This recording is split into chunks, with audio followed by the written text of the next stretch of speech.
នារុស្ស៊ីថ្ងៃទី19ខែឧសភាឆ្នាំ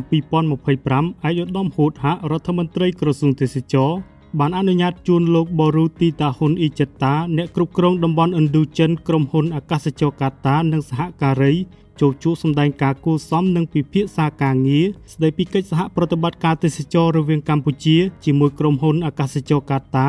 ការតភ្ជាប់ជើងហោះហើរត្រង់រវាងកម្ពុជានិងក្រុមហ៊ុនអាកាសចរកាតានិងកិច្ចសហប្រតិបត្តិការលើការផលិតវីដេអូផ្សព្វផ្សាយពីសក្តានុពលទេសចរនិងកិច្ចសហការក្នុងការផ្សព្វផ្សាយគោលដៅទេសចររបស់កម្ពុជាតាមរយៈសម្ភារៈផ្សព្វផ្សាយទេសចរលើយន្តហោះមានដូចជាទស្សនាវដ្តីនិងបានផ្នត់និងផ្សព្វផ្សាយវីដេអូទេសចរក្នុងជើងហោះហើរផងដែរជាលទ្ធផលនៃជំនួបដ៏មានសារៈសំខាន់និងផ្លែផ្កានេះក្រុមហ៊ុនអាកាសចរកាតានឹងជួយផ្សព្វផ្សាយគោលដៅទេសចរសំខាន់ៗរបស់កម្ពុជា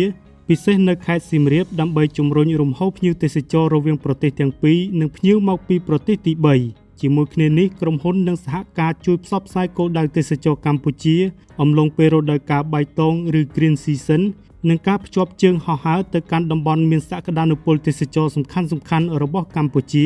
ដែលបង្កើតកម្មវិធី Promotion បញ្ចុះតម្លៃជើងហោះហើរចូលមកកម្ពុជា